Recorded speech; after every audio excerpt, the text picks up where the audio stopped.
Bismillahirrahmanirrahim. Assalamualaikum warahmatullahi wabarakatuh. Innal hamdalillah nahmaduhu wa nasta'inuhu wa nastaghfiruh wa na'udzu billahi min shururi anfusina wa min sayyiati a'malina. May yahdihillahu fala mudilla lahu wa may yudlil fala hadiya lahu. Asyhadu an la ilaha illallah wahdahu la syarika lahu wa asyhadu anna Muhammadan 'abduhu wa rasuluh. Ya ayyuhalladzina amanu taqullaha haqqa tuqatih wa la tamutunna illa wa antum muslimun. Ya ayyuhan nasu taqu rabbakumul ladzi khalaqakum min nafsin wahidah wa khalaqa minha zawjaha wa batha minhuma rijalan katsiran wa nisaa'a wa taqullaha alladzi tasaaluna bihi wal arham innallaha kana 'alaikum raqiba. Ya ayyuhalladzina amanu taqullaha wa qulu qawlan sadida yuslih lakum a'malakum wa yaghfir lakum dhunubakum wa may yuti'illaha wa rasulahu faqad faza fawzan 'azima. Amma ba'du fa inna asdaqal hadithi kitabullah wa khalal huda huda Muhammadin sallallahu alaihi wa ala alihi wa sallam. Syarrul umuri muhdatsatuha wa kullu muhdatsatin bid'ah wa kullu bid'atin dhalalah wa kullu dhalalatin finnar. Allahumma fashalli wa sallim ala hadzal nabiyil karim wa ala alihi wa sahbihi wa sallam. Ikhwatal Islam, azani Allahu wa iyyakum. Para hadirin dan hadirat, ikhwan dan akhwat yang dimuliakan Allah Subhanahu wa taala, ayyuhas shaimun wa shaimat rahimani wa rahimakumullah. Alhamdulillah, puji syukur kita panjatkan pada Allah tabaraka wa taala, tentunya di atas kudrah dan iradahnya. Kesempatan hari ini kita bisa kembali melanjutkan pelajaran dan kajian kita. InsyaAllah kita akan melanjutkan pembahasan berkaitan tentang fiqih Ramadan. Mudah-mudahan insyaAllah mendapatkan keberkahan dan kebaikan ilmu dari Allah Subhanahu wa ta'ala.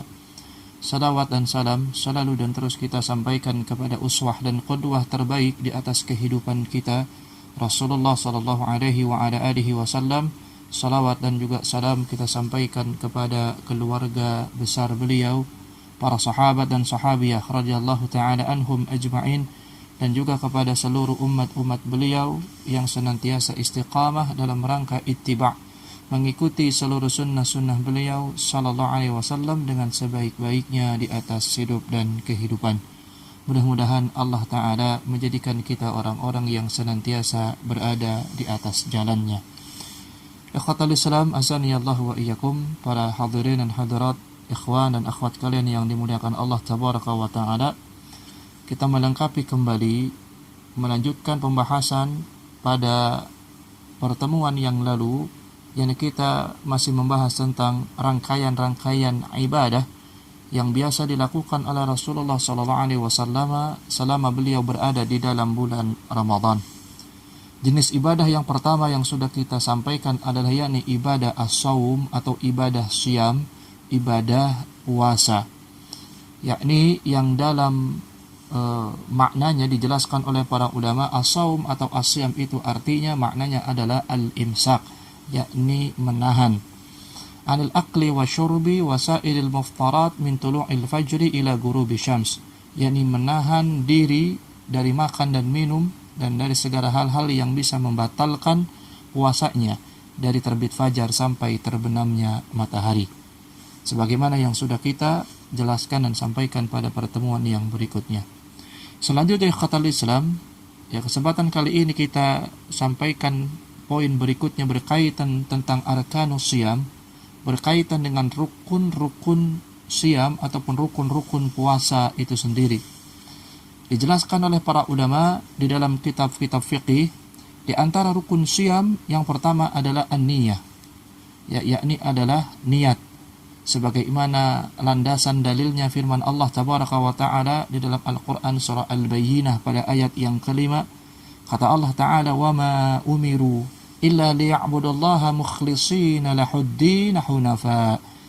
Kata Allah tabaraka wa ta'ala, maka mereka tidak diperintahkan kecuali agar mereka beribadah kepada Allah tabaraka wa ta'ala mukhlishina lahuddin, dengan memurnikan ketaatan hanya kepada Allah tabaraka wa ta'ala, hunafa, maka itulah agama yang lurus, kata Allah Ta'ala.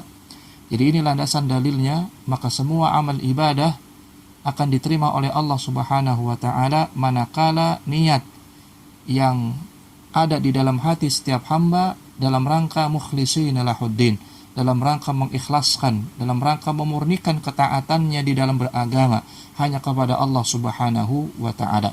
Begitupun dengan ibadah siyam, ibadah puasa ini, di antara rukunnya adalah pertama niat, yakni niat dengan memurnikan ibadahnya hanya kepada Allah tabaraka wa taala. Bukankah pada pertemuan yang lalu kita juga sudah sampaikan di mana kriteria utama orang-orang yang berpuasa kemudian dia akan diampunkan dosa-dosanya yang telah lalu, yakni imanan wahtisaban, yakni dengan penuh keimanan dan juga dengan penuh pengharapan. Dan niat yang lurus, niat yang ikhlas merupakan bahagian dari rukun puasa itu sendiri. Rasulullah SAW juga mengatakan, innamal a'malu binniyat wa innamal likulli imri'in ma nawa. Maka sesungguhnya segala amal itu bergantung kepada niatnya, dan sesungguhnya setiap orang hanya akan mendapatkan apa yang telah diniatkannya. Kemudian berkaitan dengan hal ini kata Islam, maka sungguh niat yang tulus ini harus ditancapkan di dalam hatinya ya sebelum terbitnya fajar subuh, dan itu dilakukan pada setiap malam. Tentu ini yang membedakan antara pelaksanaan puasa wajib di bulan Ramadan dengan pelaksanaan puasa-puasa sunnah. Maka ketika kita hendak akan melaksanakan ibadah puasa yang wajib, yakni di dalam bulan Ramadan, maka tentu kita diwajibkan untuk yakni menetapkan niat di dalam hati kita, yakni di waktu malam, ya, sampai datangnya waktu fajar, sampai datangnya waktu subuh. Hal ini berdasarkan sabda Nabi sallallahu alaihi wasallam, an Hafsah qalat qala Rasulullah sallallahu alaihi wasallam, man lam yujmi'is siyama qabla al-fajri fala siyama lahu. Kata Nabi sallallahu alaihi wasallam dari hadis ya yang datang dari Hafsah ya radhiyallahu taala anha, Rasulullah mengatakan, maka barang siapa yang tidak menetapkan niat puasa sebelum datangnya fajar, sebelum datangnya subuh, maka tentu tidak ada puasa baginya. Ya, artinya kita diperintahkan, diwajibkan, yakni menetapkan niat pada malam hari, ya, di bulan Ramadan untuk melaksanakan puasa wajib esok harinya, dan tentu batas waktunya adalah sampai terbitnya fajar, sampai terbitnya fajar. Ya, ini salah satu di antara juga rukun puasa, ya, yakni niat yang dilakukan pada malam hari di bulan Ramadan. Tentu bukan seperti kebiasaan pada umumnya kaum muslimin, yakni dengan sengaja melafadzkan niat. Biasanya mereka lakukan setelah selesainya salat tarawih, kemudian mereka membaca niat bersama-sama dengan menyebutkan nawaitu shauma ghadin an ada'i fardhi syahri ramadhan hadhihi sanati lillahi ta'ala. Ini kalimat yang biasa kita dengar ya di masjid-masjid tempat tinggal kita tatkala mereka selesai melaksanakan salat tarawih. Tentu kalimat niat ini bukan datang dari Rasulullah sallallahu alaihi wasallam, karena sebagaimana sudah kita ketahui, an-niyah makanuha fil qalb, yakni niat itu tempatnya adalah di dalam hati. Ya, maka berniatlah untuk puasa esok hari tentunya adalah di dalam hati kita. Tentu berbeda dengan pelaksanaan puasa sunnah. Satu ketika Nabi sallallahu alaihi wasallam kembali dari masjid setelah selesai melaksanakan salat subuhnya, kemudian Nabi biasa melaksanakan salat syuruk, salat isyraq, yakni salat yang dilakukan Nabi SAW setelah terbitnya fajar. Maka tentu saat ini ketika kita tidak bisa lagi berangkat ke masjid untuk melaksanakan salat subuh berjamaah ataupun salat-salat yang lain secara berjamaah, maka tentu kita tetap melaksanakan salat fardu itu di dalam rumah kita. Maka tentu boleh bagi kita setelah kita melaksanakan salat subuh di rumah, kemudian kita tetap duduk di tempat salat kita berzikir kepada Allah, membaca Al-Quran, ya, sampai terbitnya fajar. Setelah terbitnya fajar, kemudian kita melaksanakan salat 2 rakaat, yakni salat syuruk, salat isyraq. Dan saat-saat yang seperti ini boleh kita lakukan di rumah. Ya, walaupun tentu ya kebiasaan itu memang sebenarnya harus dilakukan di masjid setelah kita selesai melaksanakan salat subuh berjamaah. Akan tetapi saat yang seperti ini, ketika kita tidak berangkat ke masjid, melaksanakan sholat di rumah, ibadah-ibadah yang lain lebih terkonsentrasi kita laksanakan di rumah, maka kebiasaan ini jangan kita tinggalkan. tetap kita laksanakan. Yakni setelah salat subuh kita duduk, kita zikir pada Allah, kita membaca Al-Quran, kemudian terbit fajar sesudahnya kita melaksanakan salat syuruk. Yang sebagaimana kita ketahui kata Nabi SAW, kanat lahu ka ajru hajjatan wa umratan taman. Maka ibadah itu, salat itu laksana, kalian mendapatkan pahala ibadah haji dan umrah secara sempurna. Maka amat sangat disayangkan ketika kita kehilangan kebaikan-kebaikan ini. Nah, maka Nabi setelah pulang dari masjidnya setelah salat subuh, kemudian Nabi salat syuruk, maka Nabi ke rumahnya dan kemudian Nabi membuka tujung saji tempat makannya, dan ternyata Nabi tidak mendapatkan makanan apa-apa di rumahnya.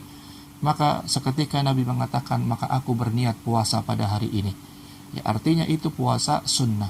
Puasa sunnah boleh tidak makan sahur, dan puasa sunnah boleh pun niatnya dilakukan secara mendadak seperti yang tadi dilakukan oleh Nabi SAW. Tapi puasa fardu, puasa yang wajib, puasa Ramadan tidak. Maka kita wajib menetapkan niat pada malam harinya sampai terbitnya fajar, dan juga kita diwajibkan untuk makan sahur. Dan ini juga yang membedakan antara puasa yang wajib dengan puasa yang sunnah. Kemudian di antara rukun yang kedua yang lainnya kata para ulama adalah yakni sikap menahan diri dari hal-hal yang dapat membatalkan puasa kita, tentu sejak terbitnya fajar sampai terbenamnya matahari. Ya, sebagaimana Allah tabaraka wa taala berfirman dalam Al-Qur'an surah Al-Baqarah pada ayat ke-187, "Fal'ana bashiruhunna wabtagu ma kataballahu lakum wa kulu washrabu hatta yatabayyana lakumul khaytul abyadu minal khaytul aswadi minal fajr thumma atimu siyama ilal lail." Kata Allah Ta'ala, maka sekarang campurilah mereka dan carilah apa yang telah ditetapkan Allah untukmu, dan makan minumlah hingga terang bagimu benang putih dari benang yang hitam, yakni datangnya fajar. Kemudian sempurnakanlah puasa itu sampai datangnya malam. Kata Allah Tabaraka wa Ta'ala. Ya, karena ada orang-orang yang berpuasa tapi mereka tidak bisa menahan dirinya, baik perbuatan lisannya, perbuatan tangannya, dan perbuatan-perbuatan anggota badan yang lainnya. Sebagaimana yang lalu sudah kita sebutkan, ada orang-orang yang berpuasa tapi dia tetap melakukan perbuatan-perbuatan rafath, yakni berkata kasar, berkata kotor, memiliki pikiran yang kotor. Kemudian dia juga melakukan perbuatan-perbuatan yang tidak dibenarkan. Ya, bukankah Nabi SAW sudah menyebutkan dalam hadis, "Malam yada' qawla zur wal amal bihi, falaysa lillahi hajatun min ayyada'a ta'amahu wa syarabahu." Maka sungguh ada orang-orang, kata Nabi SAW, ya, mereka sesungguhnya menahan lapar dan haus. Ya, mereka berpuasa, mereka menahan lapar dan haus. Akan tetapi kata Nabi SAW, mereka tidak bisa menahan qaula zur. Mereka tidak bisa menahan ucapannya, dari mulai ucapan yang kasar, ucapan yang kotor, sampai mereka melakukan ucapan-ucapan yang dusta, berkata-berkata yang dusta. Maka sungguh tidak ada hajah bagi Allah Subhanahu wa Ta'ala, tidak ada kepentingan bagi Allah Subhanahu wa Ta'ala untuk menerima lapar dan hausnya. Karena ada orang-orang yang berpuasa tapi ternyata lisannya berkata yang kasar, berkata yang kotor, bahkan lisannya mengumpat saudaranya, tetap ghibah, kemudian berkata yang tidak benar, berdusta, dan sebagainya. Makanya Nabi tadi mengatakan, sungguh Allah tidak butuh kepada lapar dan hausnya. Dan ini juga di antara rukun siyam kata Islam yang perlu kita ketahui, yakni menahan diri kita dari segala hal-hal yang bisa merusak pahala puasa kita. Kemudian yang selanjutnya, masuk ke dalam poin yang berikutnya berkaitan dengan nawaqidus siyam, berkaitan dengan perkara-perkara yang bisa membatalkan puasa. Ya, tentu ini juga harus diketahui. Ada para ulama yang mengatakan 6 perkara, ada yang mengatakan lebih dari 6 perkara. Ya, ketika kita merujuk di dalam kitab fikih berikut ini, ada 6 perkara yang paling utama kata para ulama, hal-hal yang bisa menjadikan batalnya puasa. Ya, karena kita sering mendengar ada orang-orang yang jangan suka marah-marah, nanti kalau marah batal puasanya. Kamu jangan suka menangis ketika puasa, kalau kamu menangis nanti batal puasanya. Ya, ada macam-macam orang-orang yang menyebutkan demikian. Apakah sesungguhnya perkara-perkara itu membatalkan puasa? Maka disebutkan oleh para ulama, di antara perkara-perkara yang bisa menyebabkan batalnya puasa, yang pertama adalah dan yang kedua al-aklu wa syurbu amdan. Yakni poin pertama, poin kedua, orang yang makan dan minum dan itu dilakukan dengan sengaja. Ya, makan dan minum dengan sengaja.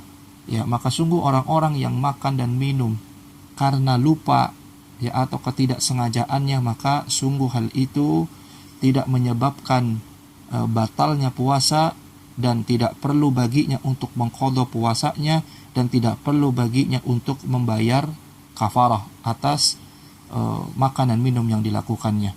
Ya, karena Allah Subhanahu wa taala mengampuni dan memaafkan perbuatan-perbuatan yang memang dilakukan karena kekhilafan dan lupa.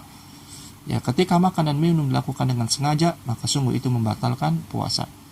Dalam hadis yang sahih dari sahabat Abu Hurairah radhiyallahu taala anhu, anna Nabiy sallallahu alaihi wasallam qala, Nabi sallallahu alaihi wasallam bersabda, "Man nasiya wa huwa shaimun fa akala aw shariba falyatimma shaumahu fa innama at'amahu Allah wa saqahu."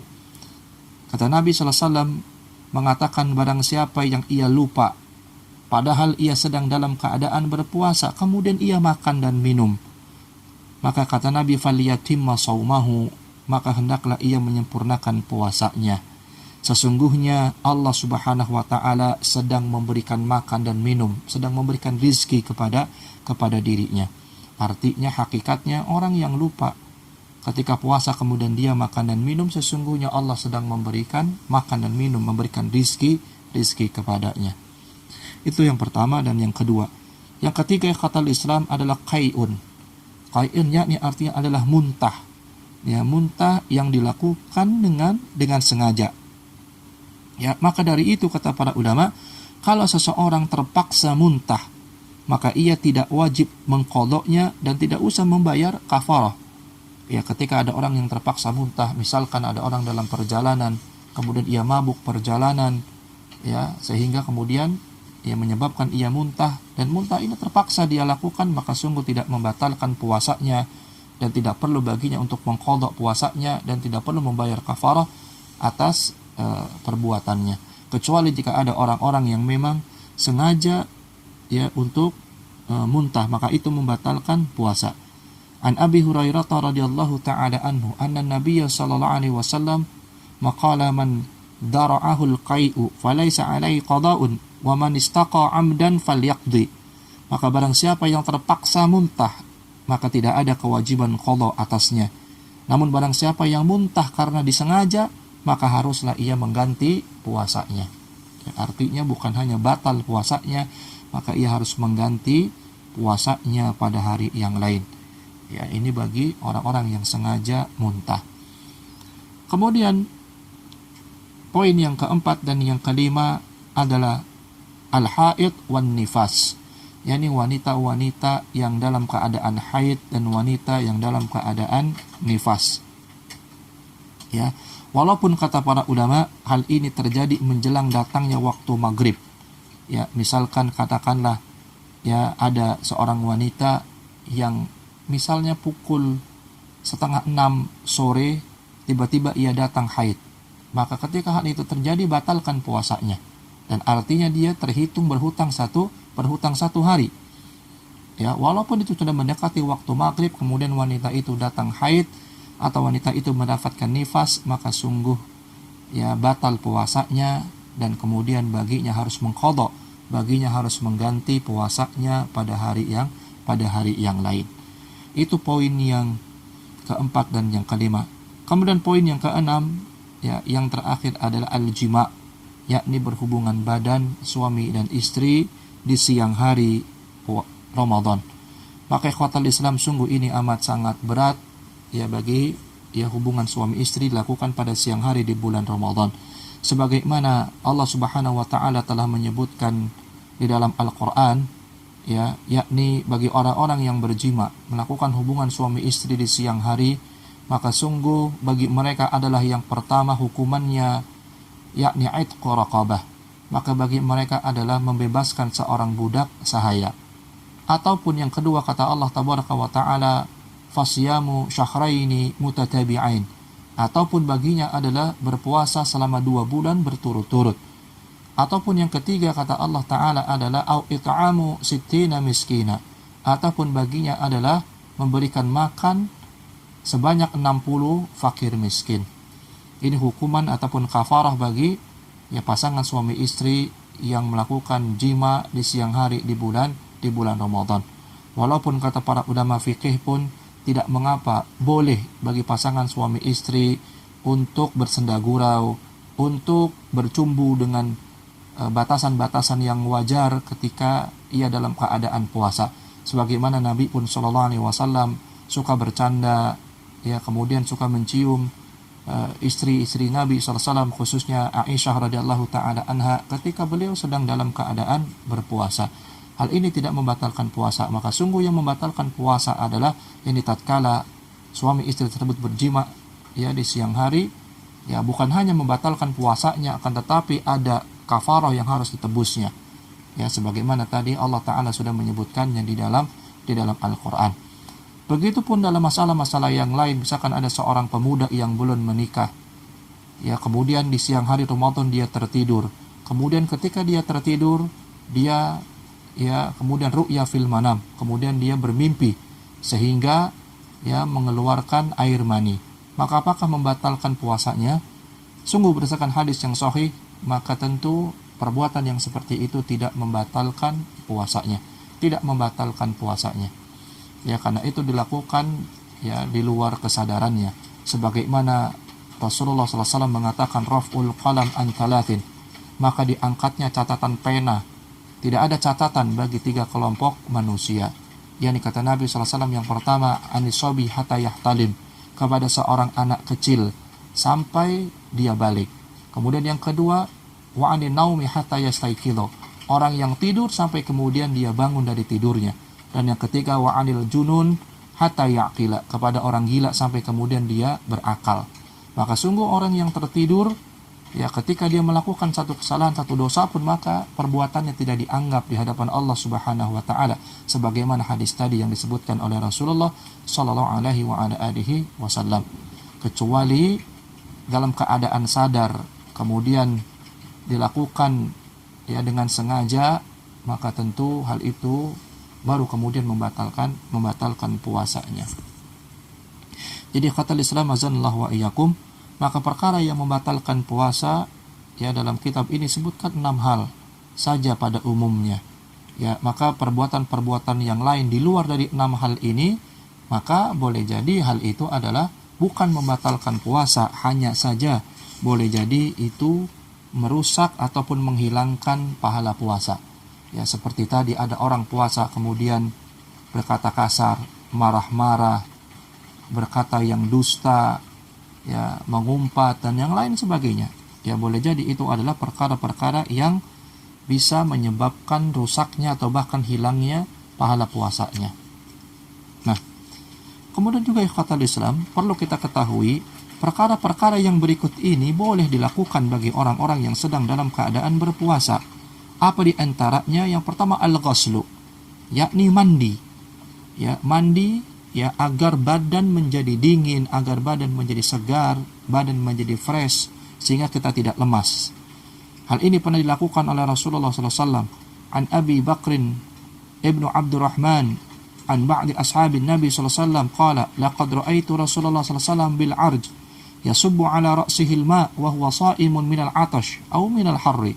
Dari Abu Bakar bin Abdurrahman, dari sebahagian sahabat-sahabat Nabi SAW, ia berkata, sungguh aku benar-benar pernah melihat Rasulullah SAW di satu daerah yang bernama Araj.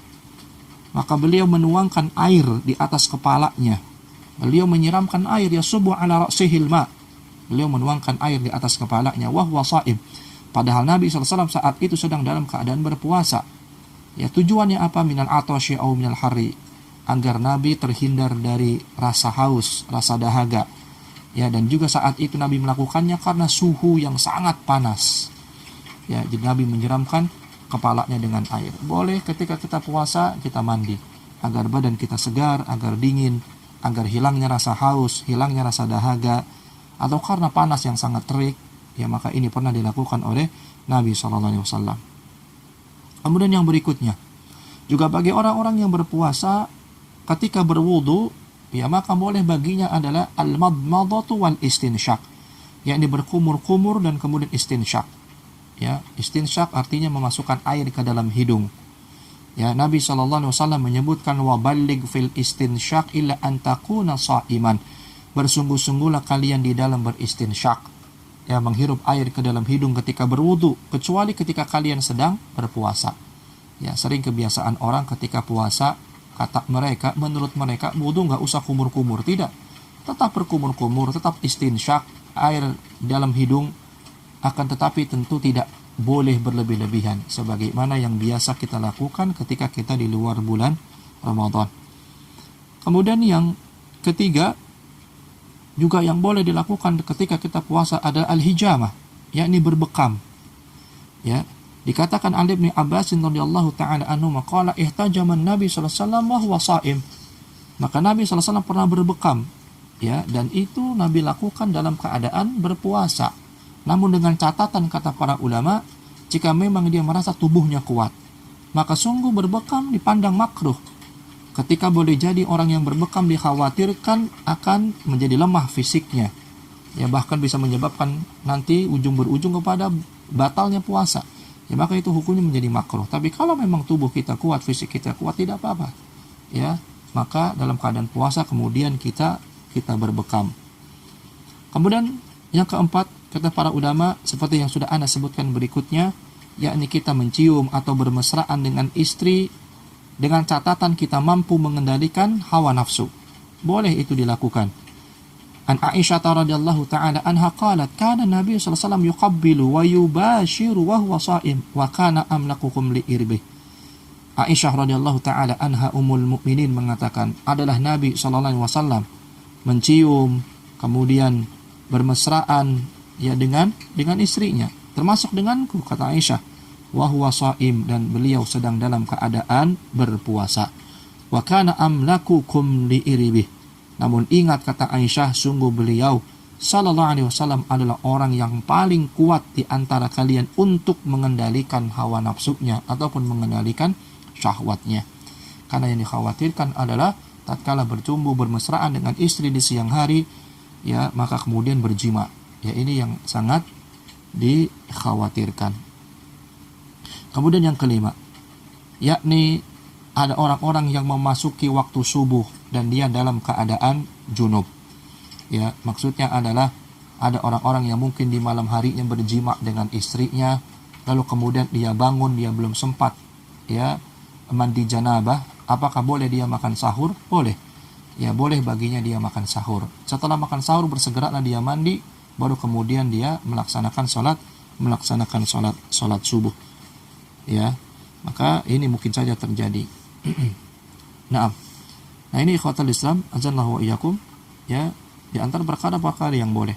Kemudian yang terakhir dikatakan juga oleh para ulama adalah yakni membersihkan mulut dengan menggunakan siwak, kemudian memakai wangi-wangian, memakai minyak rambut, memakai celak mata, obat tetes mata, suntikan, dan yang sejenisnya. Ya, hal ini dibolehkan kata para ulama karena hukum asalnya adalah boleh. Ya, karena hukum asalnya adalah boleh. Ya, sampai adanya dalil yang melarang tentang hal itu. Baik, mudah-mudahan pembahasan kita pada kesempatan hari ini mendapat kebaikan dari Allah Subhanahu wa taala. Selamat menjalankan ibadah Ramadan. Semoga Allah Subhanahu wa taala berikan kemudahan dan kesabaran kepada kita semuanya sehingga kita bisa tetap beribadah dengan semaksimal mungkin, tentu sampai akhir Ramadan. Barakallahu fikum, subhanakallahumma bihamdika, asyhadu an la ilaha illa anta, astaghfiruka wa atubu ilaik. Hadanallahu wa iyyakum ajmain. Assalamualaikum warahmatullahi wabarakatuh.